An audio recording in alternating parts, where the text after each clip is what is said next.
destiny and purpose. And I see a plan that is incredible and wonderful, man. I want you to understand, first and foremost, you're not an accident and you're not a mistake. God doesn't regret making you.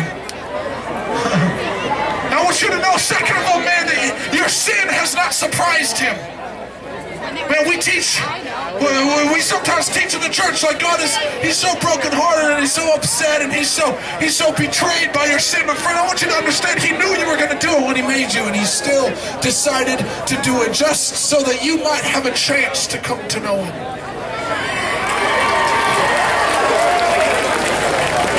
Now I want you to come. I want you to think about something for just a minute. I want you to think about this truth. As people in America, this is something we're very familiar with. Where there is no choice, there is no freedom. That if you have no choice on who runs our country, then it's not really a free country, is it? If you have no choice on how you spend your money, it's not really a free economy, is it? Right? If you have no choice on what you say and cannot say, it's not really freedom of speech. Now I want you to understand something. When Christ shed his blood on that cross, he made you free.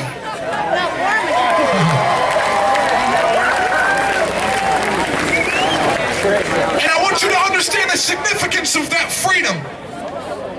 The freedom that he gave to you by the power of his shed blood on that cross was not necessarily freedom from sin. It was not necessarily freedom from condemnation. It was not necessarily freedom from the wrath of God or from hell. It was the freedom to choose.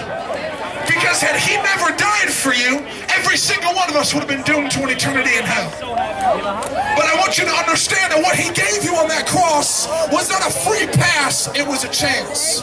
What he gave you on that cross was not a one-way ticket out of hell, it was a choice. Friend, so I don't come here to try to persuade you into anything. I don't come here to try to force anything down your throat. I don't come here to try to push you around and tell you what you have to do. I want you to tell you that when my King and my Savior, named Yeshua Jesus the Christ, the Son of the living God, hung, dying and dead on that cross, what he gave you was an opportunity, a way out of your sin, a way out of the wrath and the judgment that comes as a result of your sin, a way into a love that is so indescribable we could stay here forever and ever talking about it and never come close to touching it forever. So I don't come here to talk anybody into anything. I come here to tell you, and I don't know who I'm talking to when I say this, I come here to tell you that you walked into this place with an empty hole in your heart, man. You walked in here so fed up and dissatisfied with your relationships with your friends, and you thought that once you got a prettier girlfriend, your life would be better, and you still hate yourself. Man, you thought that maybe once you got more popular, once you got better clothes, once your parents finally got through the divorce, then things would calm down and you feel better. But something inside of you is still screaming, it's not enough. It's not enough.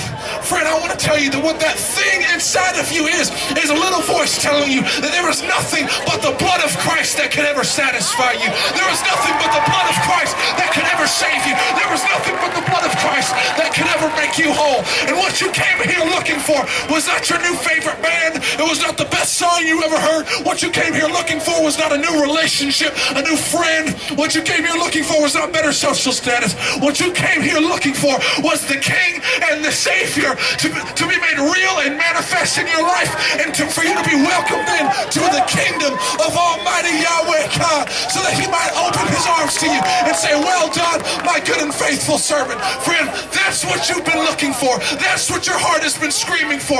That's what you, deep down in your guts, you've been longing for, crying out for, friend. I want you to understand that this is it. You don't have to keep looking. You don't have to keep begging. You don't have to keep chasing worthless things. It's Christ and Christ alone.